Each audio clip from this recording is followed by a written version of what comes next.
السلام عليكم ورحمة الله. إن الحمد لله نحمده ونستعينه ونستغفره ونستهديه ونتوكل عليه ونعوذ بالله من شرور أنفسنا ومن سيئات أعمالنا من يهد الله فلا مضل له ومن يضلل فلا هادي له وأشهد أن لا إله إلا الله وأن محمدا عبده ورسوله الذي أرسله بالحق بشيرا ونذيرا وداعيا إلى الله بإذنه وسراجا منيرا. فقد قال الله تعالى في كلامه المجيد وفي الفرقانه الحميد: أعوذ بالله من الشيطان الرجيم. بسم الله الرحمن الرحيم. إنما يعمر مساجد الله من آمن بالله واليوم الآخر وأقام الصلاة وآتى الزكاة ولم يخش إلا الله فعسى أولئك أن يكونوا من المهتدين. وقال رسول الله صلى الله عليه وسلم: إذا أسند الأمر إلى غير أهله فانتظر الساعة، أو كما قال النبي صلى الله عليه وسلم.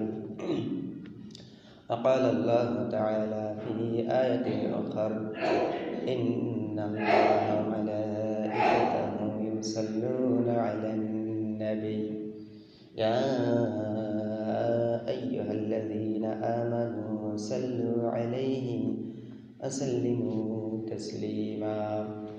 اللهم صل على محمد وعلى آل محمد كما صليت على إبراهيم وعلى آل إبراهيم إنك حميد مجيد. اللهم بارك على محمد وعلى آل محمد كما باركت على إبراهيم وعلى آل إبراهيم إنك حميد مجيد. আলহামদুলিল্লাহ, সমস্ত প্রশংসা আল্লাহ সুবহানাহু ওয়া তাআলা, যিনি আমাদেরকে এই দুনিয়ার ফিতনা ফাসাদ বালা মুসিবত থেকে ফারেক করে এই পৃথিবীর সর্বশ্রেষ্ঠ জায়গা মসজিদ এখানে আসার বসার সুযোগ করে দিয়েছেন। এজন্য আমরা শুকরিয়া আদায় করি। আলহামদুলিল্লাহ।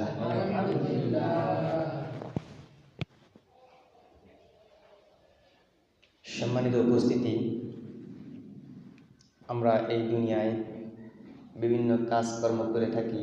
এক একজনে এক এক ধরনের পেশায়, এক একজন এক একটা দায়িত্বে নিয়ে আমরা থাকি। তো এই দায়িত্ব পালন করতে গিয়া এই দায়িত্ব পালন করার যোগ্যতা থাকতে হয়। যেমন একটা মসজিদের ইমাম যে কেউ হইতে পারে না। ইমাম হইতে গেলে কিছু অবশ্য গুণাবলী তার ভিতরে থাকতে হয়। একজন সচিব যে কেউ সচিব হইলে হবে না, তার সেই যোগ্যতা তার অর্জন করতে হবে। আর যদি যোগ্যতা অর্জন করা ছাড়া কোনো বাইলাইন সাইড কেটে আইন ভঙ্গ করে ক্ষমতার জোরে বাহাদুরির জোরে একজন অযোগ্য লোক, যেখানে বসার যোগ্য না, অযোগ্য লোক যদি সেই জায়গা বসে, আল্লাহ রাসূল সাল্লাল্লাহু আলাইহি ওয়াসাল্লাম বলেন, ফান্তাযিরিস সাআহ ইযা উসনিদাল আমরু ইলা গায়রি আহলিহি ফান্তাযিরিস সাআহ। আল্লাহ রাসূল সাল্লাল্লাহু আলাইহি ওয়াসাল্লাম বলেন, যখন তোমরা দেখবা অযোগ্য মানুষ সমাজের নেতৃত্ব দিচ্ছে, অযোগ্য মানুষ ইমামতি করতেছে, অযোগ্য মানুষ প্রধানমন্ত্রী হচ্ছে, অযোগ্য মানুষ মানে সে যে পোস্ট হোল্ড করে বসে আছে সেই পোস্টের যোগ্য সে না, এমন অযোগ্য মানুষ যখন দেখবা সমাজের নেতৃত্ব দিচ্ছে, ইমামতি করতেছে, ফান্তাযিরিস সাআহ, তখন তোমরা কিয়ামতের জন্য অপেক্ষা করবে। এই জন্য আমরা বিভিন্ন সময় বিভিন্ন কাজকর্মের জন্য, আমার কর্মচারী নিয়োগ দেওয়ার জন্য আমার কর্মচারীর যোগ্যতা আছে কিনা আমরা যাচাই বাছাই করি। এই পৃথিবীর যত কর্ম আছে, যত কাজ আছে, পেশা আছে, সবচেয়ে অন্যতম একটা পেশা হচ্ছে ইমামতির পেশা। আর ইমামতিকে পেশা হিসেবে নেওয়া কতটুকু জায়েজ, এটা ফুকাহে কেরাম অনেক কথা বলেছেন যে পেশাদারিত্ব, ইমামকে পেশাদারিত্ব হিসেবে নেওয়াটা আসলে ঠিক না। ইমাম হইতে গেলে কিছু যোগ্যতা তার অর্জন করতে হয়, থাকতে হয়, অর্জন করা তার থাকতে হবে যোগ্যতা।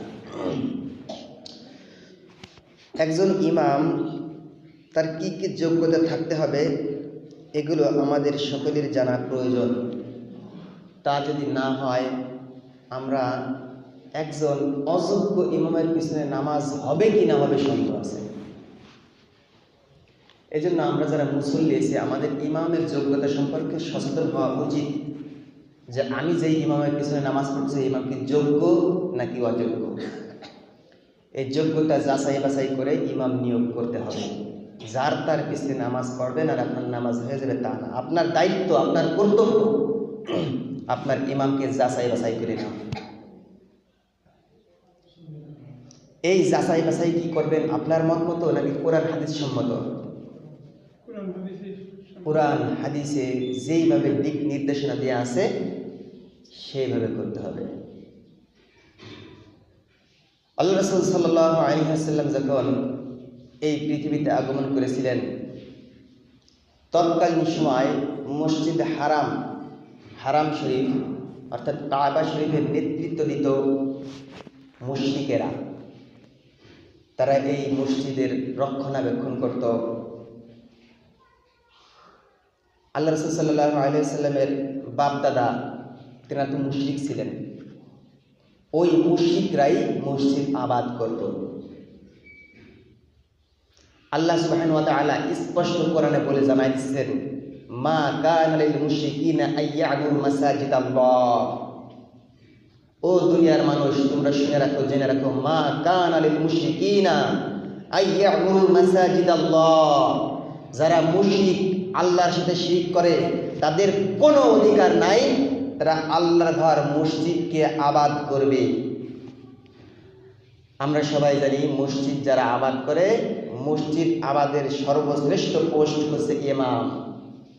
ইমামের ভিতরে যদি কোনো ধরনের শিরক থাকে ওই ইমামের ইমামতি করা বৈধ নয়, ওই ইমামের ইক্তেদা করাও মুসল্লির জন্য বৈধ নয়। স্পষ্ট আল্লাহ সুবহানাহু ওয়া তাআলা সূরা তাওবার 18 নম্বর আয়াতে বলেছেন, মা কানা লিল মুশরিকিনা আইয়াবুদু মাসাজিদাল্লাহ। মুশরিকদের কোনো অধিকার নাই তারা আল্লাহর ঘর মসজিদ আবাদ করবে। আর এই আবাদ কমিটির সর্বপ্রধান পোস্ট হচ্ছে ইমাম। ইমামের ভিতরে যদি শিরক থাকে, কুফরি থাকে, নেফাকি থাকে, ওই ইমামের ইক্তেদা করাও জায়েজ নাই, ইমামতি করা তো জায়েজ নাই, হারাম ডাইরেক্ট। এখন যেই ইমাম শিরক সম্পর্কে যার কোনো জ্ঞান নাই, তাহলে ইমাম হইতে গেলে সর্বপ্রথম 1 নম্বর শর্ত হচ্ছে শিরক থেকে সে পূর্ণভাবে বেঁচে থাকবে, আর শিরক সম্পর্কে তার যথেষ্ট পর্যন্ত জ্ঞানও থাকতে হবে। যদি জ্ঞান তার না থাকে, সে এমন এমন কাজ করে বসতে পারে, হয়তো সে মুশরিক হয়ে যাচ্ছে নিজে নিজে, সে নিজেই জানে না। আমাদের সমাজে অনেক ইমাম আছে যারা মুশরিক, ডাইরেক্ট মুশরিক, নিজে তো মুশরিক, উম্মতদেরকে মুশরিকের দিকে ধাবিত করে, শিরকের দিকে ধাবিত করে। অনেক ইমাম আছেন ফুকাহায়ে কেরামের মতে, যারা ওই যে তাবিজ কাগজ করে, কুফরি কালাম দিয়ে তাবিজ কাগজ করে, সে তো কুফরি হয়ে ফেলেছে, কাফের হয়ে গেছে সে। যেই তাবিজ কাগজ, যেই ইমাম কুফরি কালাম দিয়ে তাবিজ কাগজ দেয়, আল্লাহর কোরআন বাদ দিয়ে, আল্লাহ রসুলের মাসনুল হাদিস বাদ দিয়ে, কোনো ধরনের কাপড় চুপড়, হাবি জাবি, ছাই ছাতা, এই ধরনের তাবিজ কাগজ করে, তাবিজ কাগজ কুফরি তাবিজ কাগজের দিকে ধাবিত করে মানুষকে, শিরকি তাবিজ কাগজের ভিতরে দিকে মানুষদেরকে ধাবিত করে, এই ধরনের ইমাম আমাদের সমাজে অহরহ আছে, অ্যাবেল আছে। আর আমরা সাধারণ মুসল্লি ওই ধরনের ইমামকেই খুঁজি, হুজুর আমাদের কিছু নামাজও পড়াই দিবে, আমাদের তাবিজ কাগজ ঝুলাই দিবে, আমাদের ওই ডাক্তারি কাজও হয়ে যাবে, ইমামতির কাজটাও হয়ে যাবে। কিন্তু আপনারা সাবধান শুনে রাখেন, আল্লাহ সুবহানাহু ওয়া তাআলা সূরা তাওবার 58 আয়াতে স্পষ্ট বলে গেছেন, মা কানা লিল মুশরিকিনা আই ইয়াবুদু মাসাজিদাল্লাহ, যারা আল্লাহর সাথে শিরক করে ওই ধরনের মুশরিকদের কোনো অধিকার নাই তারা আল্লাহর ঘর মসজিদের আবাদ করতে পারে। এজন্য আমাদের ইমাম নির্বাচন করার জন্য 1 নম্বর শর্ত আপনাদের বাছাই করতে হবে, যাচাই করতে হবে, আমার ইমাম কি শিরকের সাথে কোনোভাবে, ওতপ্রোতভাবে, পরোক্ষভাবে, প্রত্যক্ষভাবে, যেভাবেই হোক আমার ইমাম কি শিরক করতেছে কিনা, এটা আপনার মুসল্লি আপনার খুঁজে বাইর করার দায়িত্ব। যদি তা আপনি না করেন, আপনার অন্ধ ইক্তেদা আপনার জন্য বৈধ নয়, কোনো মুসলমানের জন্য কোনো ব্যক্তির অন্ধ তাকলিদ করা বৈধ নয়। আল্লাহ সুবহানাহু ওয়া তাআলা স্পষ্ট জানা দিয়েছেন যে কোনো মাখলুককে আল্লাহর হুকুম যেখানে রয়েছে, আল্লাহর হুকুম বাদ দিয়ে কোনো মাখলুকের হুকুম মেনে নেওয়া কোনো মুসলমানের জায়েজই নাই। মুসলমান তো মানুষেরই জায়েজ নেই। এজন্য 1 নম্বর শর্ত হচ্ছে ইমাম নির্বাচন করতে হলে ইমামকে যাচাই করতে হবে, বাছাই করতে হবে, এই ইমাম কি কোনো ধরনের শিরকের সাথে লিপ্ত আছে কিনা। 2 নম্বর শর্ত, আল্লাহ প্রথমে বলে দিয়েছেন মুশরিকদের কোনো অধিকার নাই মসজিদের ইমামতি করবে, কমিটি হবে, যাই হোক মসজিদ আবাদকারীর যারা একটা থাকবে, গোষ্ঠী থাকবে, তাদের ভিতরে কোনো ধরনের শিরক থাকতে পারবে না। তাহলে কারা করবে ইমামতি, কারা করবে মসজিদ কমিটির দায়িত্ব, কারা করবে? এরপরে আয়াত আল্লাহ সুবহানাহু ওয়া তাআলা বলেন, ইন্নামা ইয়ামুরু মাসাজিদাল্লাহি, নিশ্চয়ই তারা আল্লাহর ঘর মসজিদ আবাদ করবে, আল্লাযীনা আমানু লিল্লাহি, যারা আল্লাহর উপরে ঈমান আনবে। 1 নম্বর শর্ত, এমন ইমাম নির্বাচন করতে হবে যে ইমাম কোনো ধরনের শিরকের সাথে যুক্ত নয়, সমস্ত শিরকের সম্পর্ক ছিন্ন করিয়া একমাত্র আল্লাহর উপরে ঈমান আনে। ওই ঈমান আনতে হবে একমাত্র আল্লাহর উপরে। আল্লাহর উপরে ঈমান আনার সাথে সাথে তাকে শিরক থেকে মুক্ত থাকতে হবে। শর্ত আগে শিরক মুক্ত, 2 নম্বরে আল্লাহর উপরে ঈমান। আর আমরা আল্লাহর উপরে ঈমান আনি কিরকম? আমরা জানি যে আল্লাহ আছে একজন। ঈমানের অনেক ধরনের ব্যাখ্যা আছে। ঈমান শুধু ওই যে ঈমান মানে বিশ্বাস, এতটুকু জানলাম আর হয়ে গেল ঈমান, তা না। ঈমান সম্পর্কে পূর্ণ জ্ঞান অর্জন করতে হবে। আমি একজন ঈমানদার মানুষ, ঈমানের সংজ্ঞা কি, কি কি বিষয়ে আমার ঈমান আনতে হবে, কি কি কারণে আমার ঈমান চলে যায়, এই সম্পূর্ণ জ্ঞান অর্জন করা প্রত্যেকটা মুসলমানের উপরে ফরজ। আর যেই সমাজের মুসলমানের নেতৃত্ব দেবে ইমাম, সে যদি না জানে যে কি কারণে আমার ইমান থাকে আর কি কারণে আমার ইমান চলে যায়, ওই ইমামের ইমামতি করা জায়েজ নেই। এক নম্বর, তার শিরক থেকে পরিপূর্ণভাবে মুক্ত থাকতে হবে। দুই নম্বরে আল্লাহর উপরে ইমান আনতে হবে। এই আল্লাহর উপরে ইমান কিভাবে আনতে হবে, ইমান কি কাজ করলে আমার ইমান আসবে, কি কাজ করলে আমার ইমান চলে যাবে, এই সামান্য জ্ঞান যে ইমামের নাই, ওই ইমামের ইমামতি করা বৈধ না, আর ওই ইমামের ইক্তেদা করাও মুসল্লির জন্য বৈধ না। হ্যাঁ, ইমান আনতে হলে আল্লাহর উপরে ইমান আনতে হবে। আল্লাহর সম্পূর্ণ এই আসমান, জমিন, পাহাড়, পর্বত, আমরা যা দেখি যা না দেখি সব কিছু সৃষ্টি করছেন কে? আল্লাহ। যদি আমরা মনে করি আল্লাহ সৃষ্টির সাথে আল্লাহ কারোর সহায়তা নিয়েছেন, আল্লাহকে মানলাম। মুশরিকরা আল্লাহকে বিশ্বাস করত। আমি একজন ইমাম সাহেব, আমিও আল্লাহকে বিশ্বাস করি, তাদের বিশ্বাস আর আমি একজন মুসলমান, আমার বিশ্বাস যদি এক হয়ে যায়, তাহলে তো মুশরিক আর আমি মুসলমান, আমার মধ্যে কোনো পার্থক্য নাই। আমার ইমান কিরকম ভাবে? আল্লাহ সুবহানাহু ওয়া তাআলা কোরআনে যেইভাবে বর্ণনা করেছেন, আল্লাহ রাসূল সাল্লাল্লাহু আলাইহি ওয়াসাল্লাম হাদিসে যেইভাবে বর্ণনা করেছেন, ঠিক সেইভাবে আল্লাহ সম্পর্কে পূর্ণ ধারণা আমার থাকতে হবে। যদি পূর্ণ ধারণা আমি রাখতে পারি, তবেই আমি আল্লাহর উপরে ঈমান আনলাম। আপনাদের অনেক সময় বলে থাকি, প্রায় বলি, আমার এই এত বছরদের এই যে প্রায় 1.5 বছর হতে যাচ্ছে ইমামতির, আর এর আগে তো অনেক নামাজ পড়ছে অনেক ইমামের পিছনে। আমার একটা জিনিস বারবার মাথায় আসে যে সবচেয়ে মুসলমানের গুরুত্বপূর্ণ কাজ হচ্ছে ঈমান, এরপরে হচ্ছে নামাজ। তার কারণ আল্লাহ রাসূল সাল্লাল্লাহু আলাইহি ওয়াসাল্লাম স্পষ্ট হাদিসে বলেছেন, বুনিয়াল ইসলামু আলা খামসিন, শাহাদাতু আল্লা ইলাহা ইল্লাল্লাহ ওয়া আকামুস সালাতা ওয়া আতাউজ যাকাতা ওয়াল হজ্জি ওয়া সাওমি রমাদান। আল্লাহ রাসূল সাল্লাল্লাহু আলাইহি ওয়াসাল্লাম স্পষ্টভাবে বলেছেন, বুনিয়াল ইসলামু আলা খামসিন, ইসলামের স্তম্ভ হচ্ছে 5টা। 1 নম্বর হচ্ছে ঈমান আনতে হবে, 2 নম্বর হচ্ছে নামাজ প্রতিষ্ঠা করতে হবে। ঈমান সবাইকে লাগবেই, ঈমান আনতেই হবে। ঈমান না আনলে কোনোভাবেই মুসলমান হিসেবে দাবি করার কোনো সুযোগ নাই। 2 নম্বরে নামাজ পড়তে হবে, নামাজ প্রতিষ্ঠা করতে হবে। আপনি ঈমান আনে বসে রইলেন, নামাজ পড়লেন না, হবে না।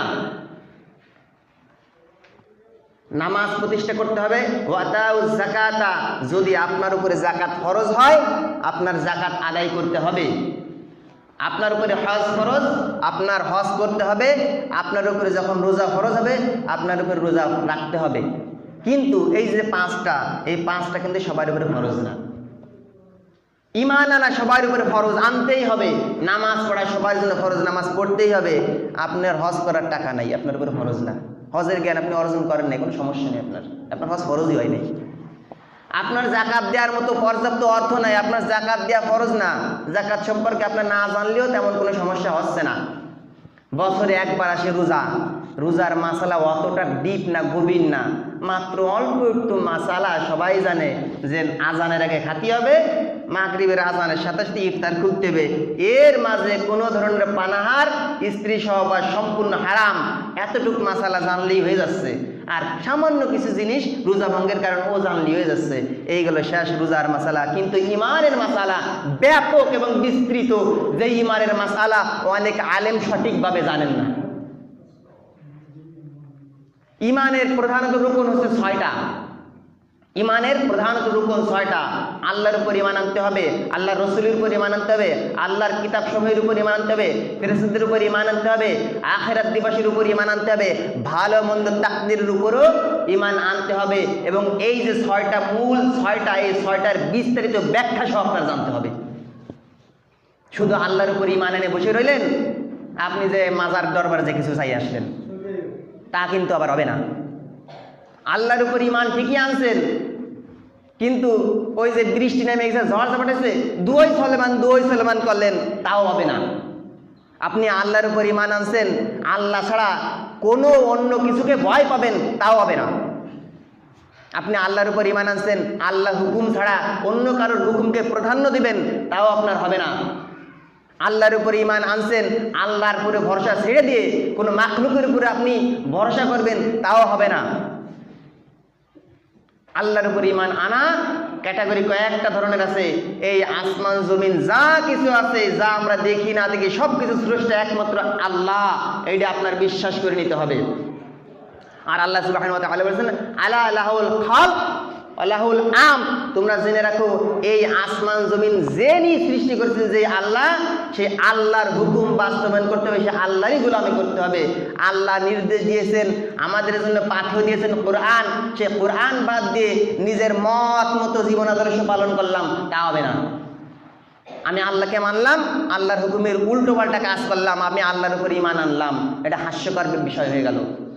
আল্লাহ বলছেন জুমার নামাজ পড়ো 2 রাকাত, আপনি কবেন না প্রত্যেক দিন 4 রাকাত পড়ে আজকে 4 রাকাত পড়বো, হবে না, আল্লাহর হুকুম হলো না। আপনি যদি মনে করেন না জুমার নামাজ 4 রাকাতই পড়তে হবে, কিসের 2 রাকাত, কে কম পড়বো কিসের জন্য? আমরা কি কিপটে নাকি? আমরা কি সময়ের অপচয়? আমরা কি একেবারে এত খারাপ নাকি যে 2 রাকাত নামাজ পড়বো ঘুমায়? অত অতি সাধু চোরের লক্ষণ। অতি সাধুও চলবে না, বাড়াবাড়িও নাই, ছাড়া ছেড়ে লা ইকরাহা ফিদ্দিন। আল্লাহ সুবহানাহু ওয়া তাআলা যেই ইসলাম লিমিটেড করে দিয়েছেন, আল্লাহ রাসূল যেই ইসলাম আমাদের দিয়েছেন, সেই ইসলামের ভিতরেই আমাদের থাকতে হবে। তার থেকে একটু কাটতেও পারবো না, বাড়াতেও পারবো না। যদি বাড়াতে যাই সেটা হয়ে যাবে বিদআত। বাড়াবো তো বিদআত হতো, কাটবো তো কুফরি করবো, কাটলে আমার ঈমান শেষ, আর বাড়ালে আমি বিদআত করলাম। কিছু কিছু বিদআত করলে আমার ঈমানও চলে গেল। ঈমানের বিস্তারিত ব্যাখ্যা আমাদের জানতে হবে, পড়তে হবে, কিন্তু আমরা পড়ি না, আমরা পড়ি না। ঈমানের কালিমা পড়ি, লা ইলাহা ইল্লাল্লাহর অর্থ জানি না, কালিমায়ে শাহাদাত পড়ি, তার অর্থ জানি না। এই জানি না বলেই তো ঈমান সম্পর্কে আমাদের ধারণা নাই, বলেই তো আমরা মুশরিক হয়ে যাচ্ছি অজান্তেই। জানি না বলেই অজান্তে আমরা কুফরি করে ফেলতেছি। জানি না বলেই আমরা এমন এমন কোনো কিছু ওলি পেট ব্যথা চলে যাচ্ছে এমন হুজুরের কাছে, যে হুজুর শিরক দিয়ে তাবিজ ভরা, সেই শিরক মুক্ত তাবিজ আমরা নিয়ে চলে যাচ্ছি। ঈমান তো আপনি যে দেখছে তারও নাই, আপনি যে যাচ্ছেন আপনারও ঈমান চলে গেল। আল্লাহর উপর ঈমান থাকলো কোথায় তাহলে? আল্লাহর উপরে ভরসা কোথায় থাকলো? চিকিৎসা নেওয়া সুন্নাত, চিকিৎসা নেওয়া সুন্নাত। আপনার পেট ব্যথা হয়েছে, রুকিয়া করেন, ঝাড়ফুঁক করেন। বিশেষ ইসলামী স্কলার, বিশেষ যারা ইসলাম সম্পর্কে পাণ্ডিত্য রাখে, বিশেষ অনেক ধরনের অগাধ জ্ঞান রাখে, তাদের কাছে আপনি হয়তো যেতে পারেন তাবিজ কাগজের জন্য। যদি সে কোরআন দিয়ে দেয়, মাসনুন হাদিস দিয়ে দেয়, তাইলে আপনি নিতে পারবেন। আপনার যদি কয় যে না আপনার লাগবে জামা লাগবে, কাপড় লাগবে, চুল লাগবে, আপনার স্যান্ডেল লাগবে, এই লাগবে, কোনো উপকরণ আপনার চাই, তাহলে আপনি বুঝে নেবেন ও কোরআন দিয়ে কোনো শেফা দিবে না, সে কুফরি কালাম দিয়েই দিচ্ছে। কোরআন দিয়ে শেফা দিচ্ছে না, আপনার কুফরি কালাম দিয়ে দিচ্ছে। আর যখনই কুফরি কালাম দিয়ে তাবিজ কাগজ দিবে, সেও মুশরিক। আপনি যদি জানেন শুনেন, আপনিও মুশরিক।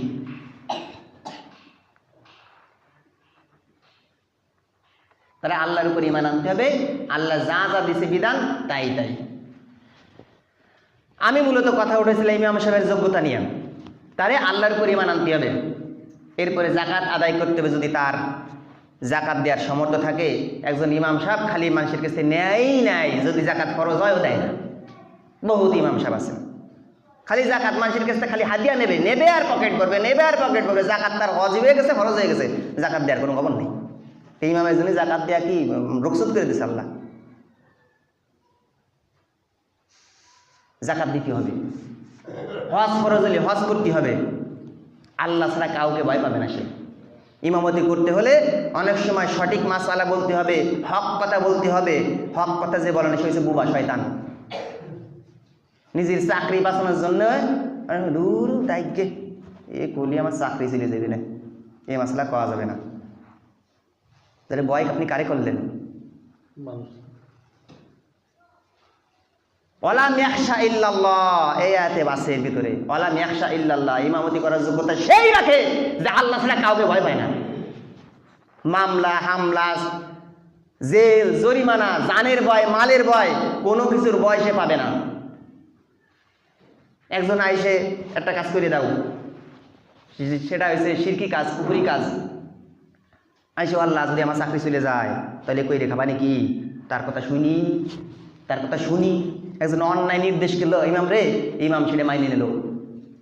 আল্লাহ যদি আমি না করি আমার ইমামতি থাকলো না, ওর ইমামতি করে যাইনি নেই, সে আল্লাহ কাছে গায়ের লোকে ভয় পাচ্ছে। আল্লাহর উপরে যদি পূর্ণ ভরসা থাকে সে কোরআন আর হাদিসের বাইরে সে যাবে না। এটা হচ্ছে বেসিক, এগুলো হচ্ছে বেসিক জিনিস, ইমান আর শিরকের বেসিক জিনিস। এরপরে ওই ইমামের সুন্দর কোরআন তেলাওয়াত করতে হবে। একজন ইমাম শুধু শিরক করলো না, ইমান আনলো, কিন্তু সে কোরআনই পড়তে পারলো না। এমনভাবে কোরআন পড়ে, আলিফের জায়গায় আইন পড়ে, আইন জায়গায় আলিফ পড়ে, ইয়ার জায়গায় হামজা পড়ে, উল্টো পাল্টা পড়ে, তার কোরআন তেলাওয়াতে শুদ্ধ না। ওই ইমামের ইমামতি করা বৈধ নাই, ওই ইমামের পিছনে নামাজ হবে না। যেই ইমামের তেলাওয়াত শুদ্ধ না, যে ইমামের কোরআন তেলাওয়াত শুদ্ধ নয়, ওই ইমামের ইমামতি করা বৈধ নয়। সমাজে কি আলেম ওলামার অভাব আছে? হাফেজ সাহেবের অভাব আছে? শুদ্ধ তেলাওয়াতকারীর ইমামের অভাব আছে? কিন্তু এখনো অনেক মসজিদে ইমাম সাহেবের পিছনে নামাজ পড়লে অনেকে লুঙ্গি খুলে দৌড় মারি। কি পড়ে আর কি পড়ায় আল্লাহ জানে। এরা জানে, মাসলা জানে যে তেলাওয়াত, অশুদ্ধ তেলাওয়াত নিয়ে ইমামতি করা বৈধ নয়, তারা জোরপূর্বক ইমামতি করে। বহুত ইমাম আমাদের সমাজে আছে, তেলাওয়াত শুদ্ধ না, অর্থের বিকৃতি ঘটে যায়, ইমামতি করে যাচ্ছে, আর মুসল্লিরাও তারা মাইনে নিচ্ছে। আল্লাহর ঘর কি ছেলে খেলার জায়গা? এটি কি ছেলে খেলার জায়গা যে কেউ ইমামতি করবে? ইমামতি করার জন্য যোগ্যতা অর্জন করতে হবে, সহি শুদ্ধভাবে, সুন্দরভাবে, তার দিলের সাথে তার কোরআন তেলাওয়াত পড়ার যোগ্যতা তার থাকতে হবে। খালি 10-12টা এক কাদা সার্টিফিকেট নিয়ে আসলাম, কোরআন তেলাওয়াত শুদ্ধ হবে না। পূর্ণ কোরআনের হাফেজ, কোরআন তেলাওয়াত শুদ্ধ না, ওই হাফেজের কোনো দামই নাই। শুদ্ধভাবে কোরআন তেলাওয়াত করতে হবে। নামাজ ভাঙার 19 কারণ জানেন না? 1 নম্বর কারণ কি? তেলাওয়াতে অশুদ্ধ করা। আপনার নামাজই হয় না, তাহলে ইমাম সাহেবের জামাতের নামাজ হবে কিভাবে? তেলাওয়াতই শুদ্ধ না, ইমামতি করতেছি আমি, হবে না। তাকওয়া, মুত্তাকি, পরহেজগার হইতে হবে। মুত্তাকি, তাকওয়া মানে কি?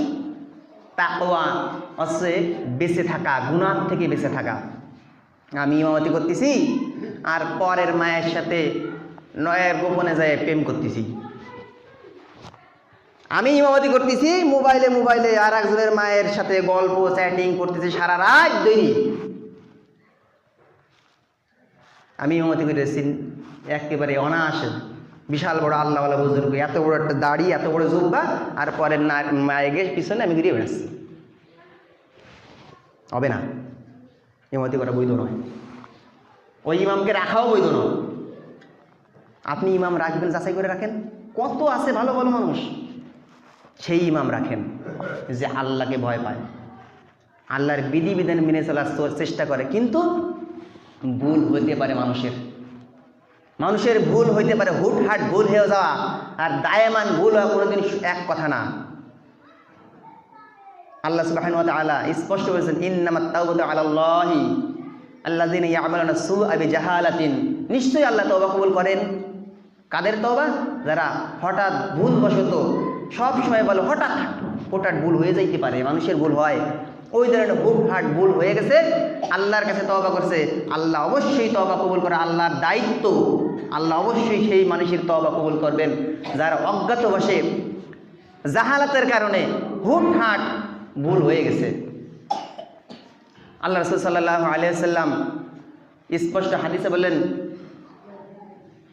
কুল্লুকুম খাত্তাউন, তোমরা সবাই ভুল করো, ও খায়রুল খাত্তাইনাত তাওয়াবিন, তোমরা সবাই ভুল করো, অর্থাৎ আমরা সবাই ভুল করি। এখানে ইমাম, মুয়াজ্জিন, আলেম, জালেম কেউ যদি কয় যে আমি ভুল করি না, ভুলের উদ্দেশ্য শয়তান। আল্লাহর নবী তারা হচ্ছে একমাত্র খাস, আল্লাহর খাস, তাদের দ্বারা কোনো গুনাহ হয় নাই, তারা নিষ্পাপ, মাসুম। এই আল্লাহর নবী বাদ দিয়ে কোনো পীর, কোনো পায়গম্বর, কোনো ইমাম, কোনো নেতা, পাতি নেতা খেতা যদি কয় আমার কোনো ভুল নাই, ও তো আল্লাহ রাসূলের হাদিস অস্বীকার করছে, সে কাফের হয়ে গেছে। যে কয় আমার কোনো ভুল নাই, সে আল্লাহ রাসূলের হাদিস অস্বীকার করে ফেলেছে, সে কাফের হয়ে গেছে। কে? আল্লাহ রাসূল বলেছে কুল্লুকুম খাত্তাউ, তোমরা সবাই ভুল করো, ভুল সবাই করে, কিন্তু ওই ভুল থেকে ফিরে আসতে হবে আমাকে। ভুল সবাই হইতে পারে, আমারও হইতে পারে, আপনারও হইতে পারে, কিন্তু আমি ভুল যাইনি, আমি ফিরে আসতেছি না, ওরে কইরেই রয়েছি, যে জিনিসটা বসেই রয়েছি। আমি একজন ইমাম, আমার ভুল হইতে পারে, আপনি ধরাই দেবেন হুজুর আপনার এই জিনিসটা ভুল হচ্ছে, আমি যদি ওখান থেকে ফিরে না আসি তাহলে তো আমি গাদ্দারি করলাম, আমি আমার তো তওবা করলাম না, তওবার দিকে আল্লাহর ভয় আমার নাই।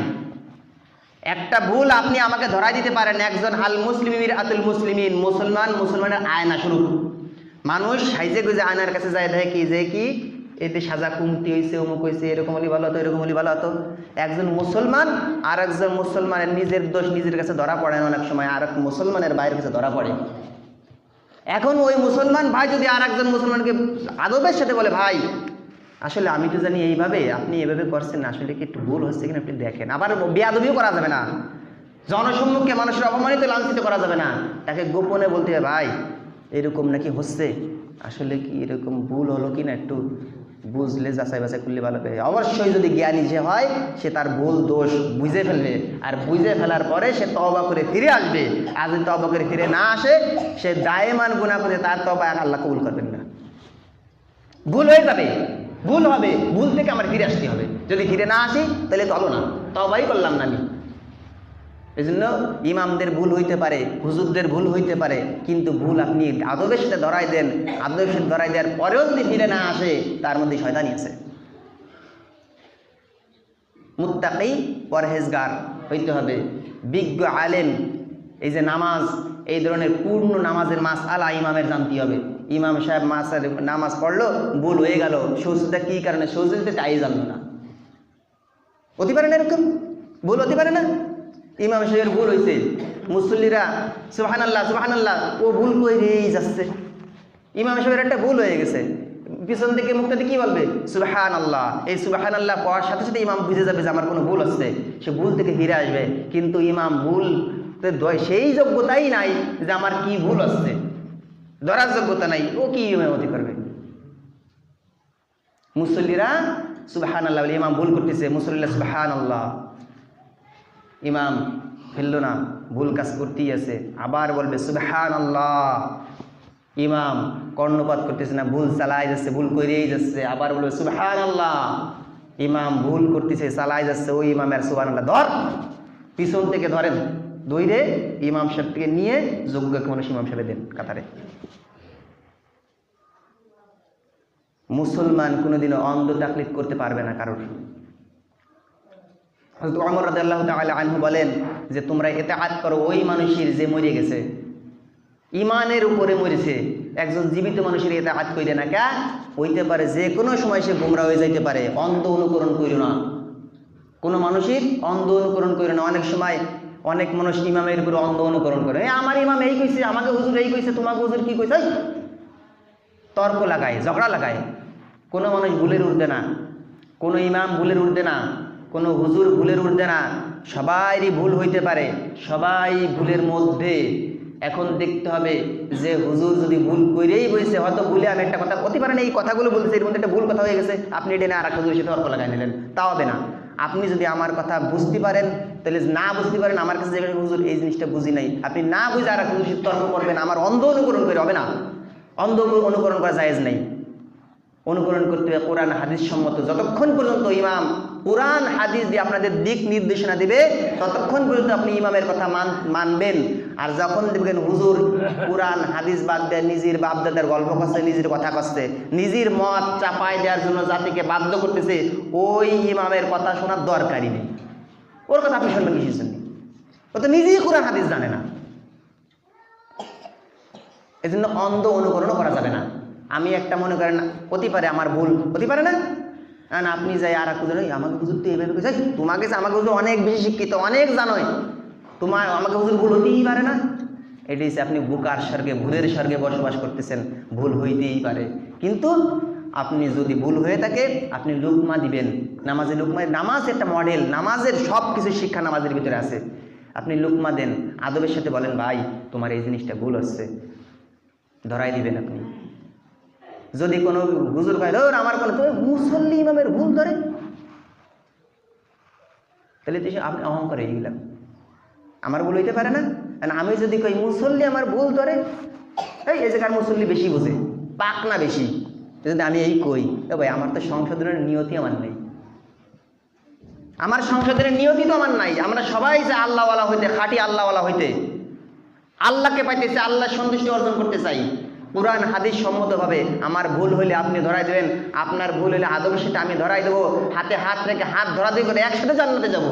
না আমার ভুল হলে আপনি ধরাই দিলেন না, সংশোধন করলেন না, আপনার ভুল হলে আমি সংশোধন করে দিলেন, কি আপনি তাহলে কিরকম মুমিন ভাই হলেন? আমরা আমরা আমরা আমরা মুমিন ভাই হলাম আলাম কিভাবে? আমরা তো সবাই একসাথে জান্নাতে যেতে চাই। এই জন্য আমার ভুল হলে আপনি ধরাই দেবেন, আপনার ভুল হলে আমি ধরাই দেবো, কিন্তু এইটাও আবার আদর্শিত হইতে হবে, কারণ ইজ্জত সম্মান হানি হয়ে যায়, সমাজের উপরে অপমানিত অপদস্থ হয়ে যায়, এটির দিকেও কিন্তু যাওয়া যাবে না। একজন মুসলমানের ইজ্জত আর একজন মুসলমানের আমানত, এটাও আমাদের মাথায় রাখতে হবে। যারা সুন্নত পড়েন নাই সেটা কাজ করবেন, যে আদায় করে